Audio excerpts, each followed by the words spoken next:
Hello friends, welcome to Historyholic. इस video में हम इंडियन काउंसिल एक्ट 1892 के बारे में जानेंगे। हम देखेंगे कि आखिर ये एक्ट आया क्यों, ठीक है, बैकग्राउंड क्या था, उस समय कंट्री की कंडीशन क्या थी जो ये एक्ट ले आना पड़ा। एंड फिर हम देखेंगे कि प्रोविजंस क्या थे इस एक्ट के, ठीक है, इस एक्ट में क्या क्या लिखा था। और फिर हम देखेंगे इस एक्ट में कमियां क्या क्या थी, इसकी डीमेरिट्स क्या क्या थी, ठीक है। तो इसके पहले, अगर आप लोगों ने इसके पहले के जो एक्ट्स थे वो अभी तक नहीं देखे हैं, उनके बारे में अगर अभी तक आपको कोई नॉलेज नहीं है तो प्लीज़ उनका लिंक, उन वीडियोस का लिंक डिस्क्रिप्शन बॉक्स में है। आप वहां से जाके वो सारे वीडियोस देख लीजिए, तभी आपको आगे आने वाले सारे एक्ट्स अच्छे से समझ में आएंगे, ठीक है। क्योंकि हर एक्ट एक दूसरे से रिलेटेड होता है। जो पिछला एक्ट होता है उसकी किसी न किसी कमी, कोई ना कोई डीमेरिट्स की वजह से ही उसके आगे का एक्ट अक्सर ले आया जाता है, ठीक है। तो अभी तक जिन लोगों ने चैनल को सब्सक्राइब नहीं किया है वो प्लीज़ चैनल को सब्सक्राइब कर दें, वीडियो को लाइक कर दें। एंड अब हम बढ़ते हैं वीडियो में आगे और देखते हैं हम इंडियन काउंसिल एक्ट 1892 जब आया तो उसके पीछे बैकग्राउंड क्या था, यानी कि इस एक्ट को ले आने की क्या ज़रूरत पड़ गई।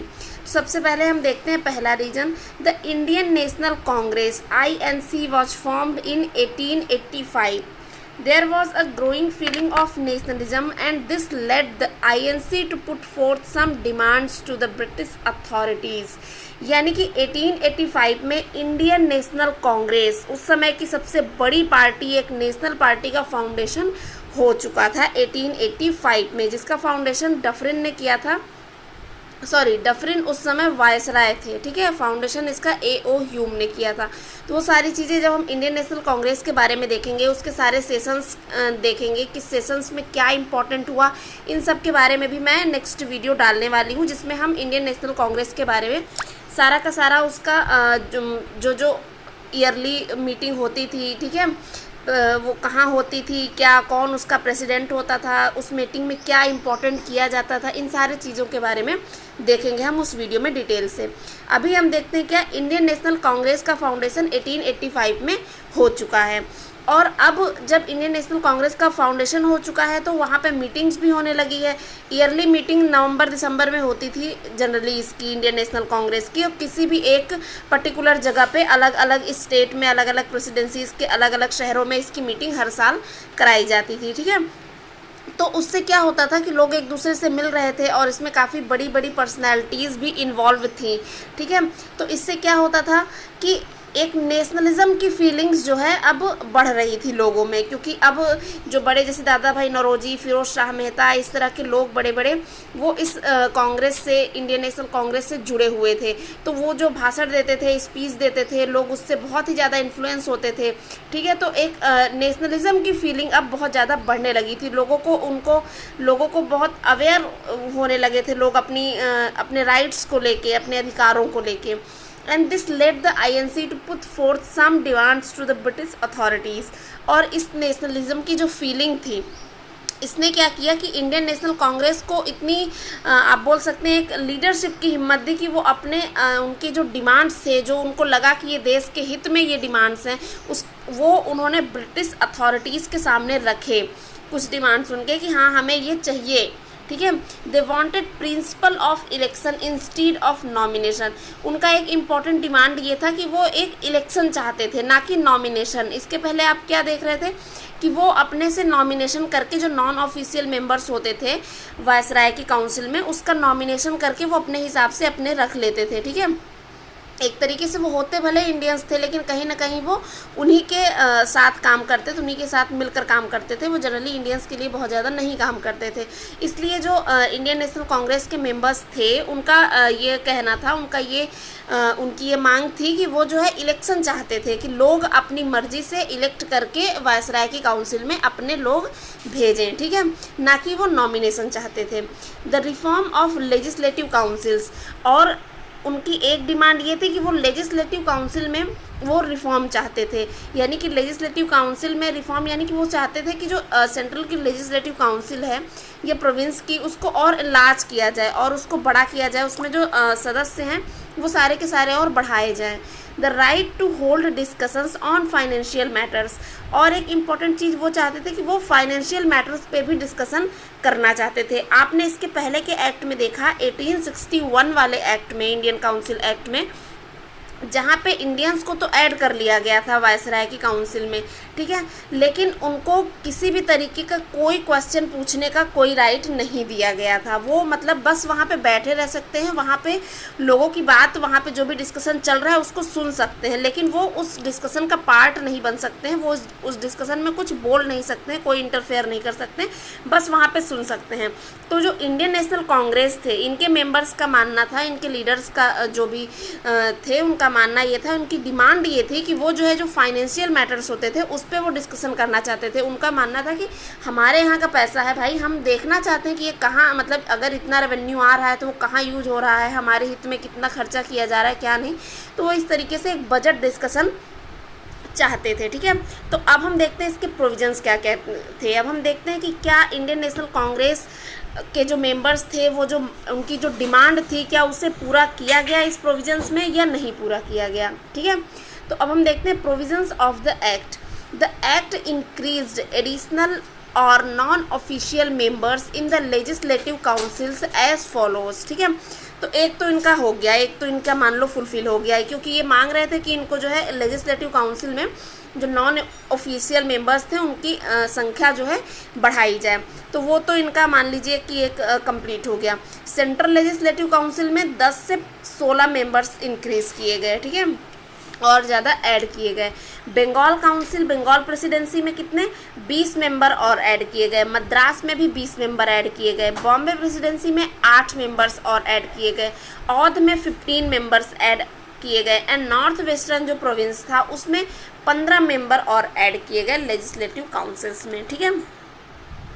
इन 1892 out of 24 members only 5 were Indians, ठीक है। 1892 में जो 24 मेंबर्स थे, ठीक है, वायसराय की काउंसिल में, उसमें से केवल 5 इंडियन थे, ठीक है। चलो मान लो फिर भी थोड़ा बहुत इंक्रीज़ हुआ, क्योंकि इसके पहले आप देखेंगे 1861 वाले एक्ट के थ्रू तो उसमें 3 इंडियंस थे, ठीक है, जिसमें राजा ऑफ बनारस, सर दिनकर राव और एक कोई और मतलब थे। आप वो वाला वीडियो देख के उसमें देख सकते हैं 3 कौन थे, एक कोई और थे, मुझे याद नहीं आ रहा, ठीक है। और अब क्या किया गया, एटलीस्ट इतना इम्प्रूवमेंट किया गया कि अब केवल 5 इंडियंस को लिया गया, ठीक है। The members were given the right to ask questions on the budget which was bad in the Indian Council Act of 1861, ठीक है। तो क्या अभी आपने देखा कि इंडियन नेशनल कांग्रेस की डिमांड क्या थी कि वो बजट डिस्कशन चाहते थे, ठीक है। वो चाहते थे कि जो रेवेन्यू है, जो बजट हमारे लिए फाइनल किया जा रहा है, हम उस पर डिस्कशन करें, हम उस पर क्रॉस क्वेश्चन करें और पूछें कि ये पैसे कहाँ यूज किए जा रहे हैं, क्या इसका हमारे लिए कहाँ कहाँ यूज किया जा रहा है। तो वो इनको एक राइट दिया गया। जो बजट था उस पर ये मेंबर्स क्या कर सकते थे, क्वेश्चन पूछ सकते थे, ठीक है। जो कि क्या किया गया था 1861 के एक्ट में इसको नहीं दिया गया था ये अधिकार। उसमें एक्ट में क्या था, ये बस मेंबर्स रहते थे 3 मेंबर्स, लेकिन उनको कोई भी बजट डिस्कशन या किसी भी तरीके का कोई सवाल पूछने का अधिकार नहीं दिया गया था। अब देखिए, इनको ये बजट डिस्कशन का अधिकार तो दे दिया गया, डिस्कशन का नहीं, सॉरी, क्वेश्चन पूछने का, ठीक है। बस उन्हें क्वेश्चन पूछने का राइट था, हो गया, डिस्कशन का राइट नहीं था। वो ये नहीं बता सकते कि हाँ आप यहाँ यूज करिए पैसे, ये करिए, ऐसे करिए, नहीं, उनकी राय नहीं ले जाएगी। जो फाइनल किया जाएगा आप उस पर क्वेश्चन पूछ सकते हैं, लेकिन वो भी ऐसे नहीं कि क्रॉस क्वेश्चन आप वहाँ पे असेंबली में खड़े हुए और कुछ भी पूछ लिया, वहाँ पे जो आपके मन में आया आपने क्वेश्चन पूछ लिया, ऐसे नहीं पूछ सकते हैं। उसके लिए भी एक लॉ इन्होंने बनाया। वो क्या था, matters of public interest but had to give notice for 6 days for it, ठीक है। आप क्वेश्चन तो पूछ सकते हैं, और क्वेश्चन कौन से होंगे, पब्लिक इंटरेस्ट के क्वेश्चन होंगे, ठीक है। एंड आप जो भी क्वेश्चन पूछेंगे उसके 6 दिन पहले, असेंबली के 6 दिन पहले आपको एक नोटिस देना पड़ेगा, और उस नोटिस में आपको लिख के देना होगा कि आप क्या क्या क्वेश्चंस वहाँ पे पूछेंगे, और अगर उनको ठीक लगेगा तो ही वो उस पर साइन करेंगे, उसकी आपको जो है उसकी आपको अनुमति दी जाएगी वो क्वेश्चंस पूछने की, ठीक है। तो ऐसा नहीं कि उन्होंने आपको एकदम फ्री कर दिया था कि ठीक है अब आप बैठ के असेंबली में बजट डिस्कशन करिए, ऐसा कुछ नहीं। क्वेश्चन पूछने का अधिकार दिया गया था, लेकिन उस क्वेश्चन को पूछने के लिए 6 दिन पहले आपको नोटिस देनी पड़ेगी काउंसिल में कि हाँ आपको ये क्वेश्चन पूछना है। ठीक है, तो अगर उनकी परमिशन होगी, अगर वो परमिशन देंगे तो ही आप वो क्वेश्चन पूछ सकते हैं। They could not ask supplementary questions. ठीक है, सप्लीमेंट्री क्वेश्चंस मतलब यानी कि आपने कोई क्वेश्चन पूछा, उसके बाद उन्होंने जवाब दिया, अब आप अगर उस चीज़ से सेटिस्फाइड नहीं हैं तो आप वहाँ पे क्रॉस क्वेश्चन नहीं कर सकते हैं।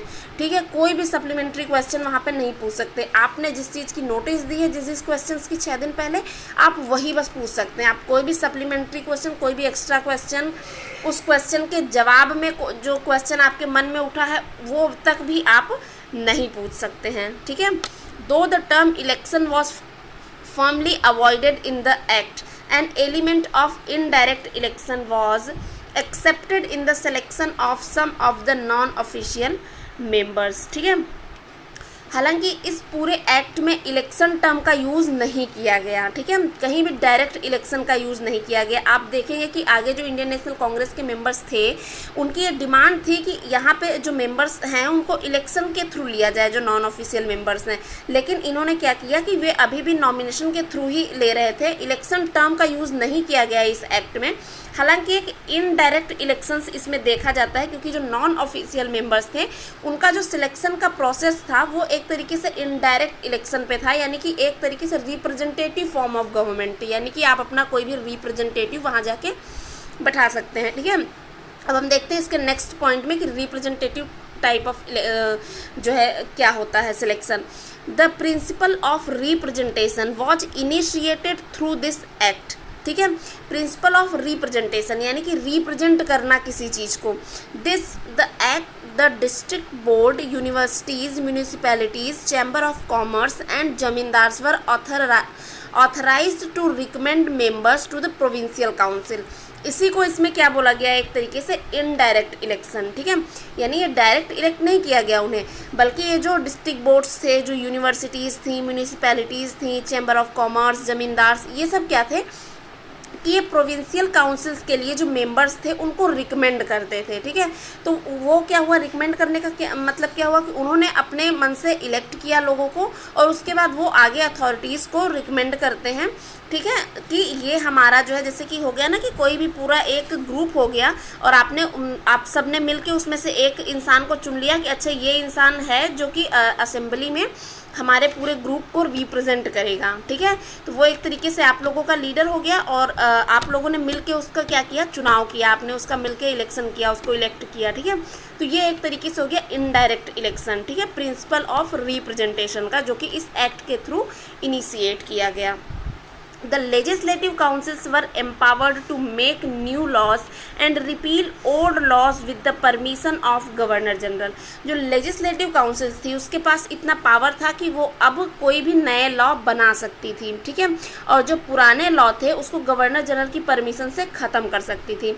आप इसके पहले देखेंगे एक्ट में कि गवर्नर जनरल की काउंसिल, जो लेजिस्लेटिव काउंसिल थी, उसको लॉ बनाने का पावर तो दिया गया था, लेकिन वो उसको पास नहीं कर सकती थी जब तक गवर्नर जनरल की साइन उस पर ना हो। तो अब एटलीस्ट उनके पास पावर, इतनी पावर थी कि वो नए लॉ बना सकते हैं, एंड जो पुराने लॉज हैं उसको गवर्नर जनरल की परमिशन या वायसराय की परमिशन से उसको ख़त्म कर सकते हैं, रिपील कर सकते हैं। ठीक है, अब हम देखते हैं कि इस एक्ट में ड्रॉबैक क्या क्या थी, इसकी कमियां क्या क्या थी। It was the first step towards a representative form of government in the modern India, although there was nothing in it for a common man। ठीक है, हालांकि ये एक रिप्रेजेंटेटिव फॉर्म ऑफ गवर्नमेंट, इसमें फर्स्ट स्टेप लिया गया इस ओर, जो कि अभी आपने देखा कि रिप्रेजेंटेटिव फॉर्म ऑफ गवर्नमेंट क्या होता है, प्रिंसिपल ऑफ रिप्रेजेंटेशन या इनडायरेक्ट इलेक्शन। ठीक है, ये सारे इसमें आपने देखे, ये सारे पॉइंट्स समझे, और इसमें ये लिया तो गया मॉडर्न इंडिया में। ठीक है, लेकिन इसमें कॉमन मैन के हित में उनके लिए ऐसा कुछ भी नहीं किया गया जिससे एक कॉमन मैन को कोई फ़ायदा हो, उसके हित में कोई काम किया गया हो, नहीं। क्योंकि जो ऐसी बड़ी बड़ी अथॉरिटीज़ से जो लोग चुन के जाते भी थे, क्यों उनके पास इतनी पावर थी नहीं कि वो कोई भी क्रॉस क्वेश्चन कर सकें, कुछ भी वहाँ पे बजट पे डिस्कशन कर सकें, ऐसा कुछ तो था नहीं। क्वेश्चन पूछने का राइट दिया गया था, उसके लिए भी उनको 6 दिन पहले नोटिस देनी होती थी। तो ऑब्वियस सी बात है वहाँ पे वो कोई बैठ के असेंबली में उनको जवाब, उन्होंने अपना क्वेश्चन पूछ लिया, उसका जवाब उनको मिल गया। अब वहाँ पे वो कोई सप्लीमेंट्री या कोई क्रॉस क्वेश्चन पूछ नहीं सकते हैं, ठीक है। तो वो फुल्ली सेटिस्फाइड नहीं होते थे। तो ये एक तरीके से क्या, मतलब एक तरीके से अब नथिंग ही मानिए, कोई कुछ खास राइट इनको दिया नहीं गया था जो भी मेंबर्स थे। The number of Indians was increase and this was a positive step, but they had no right to ask supplementary questions.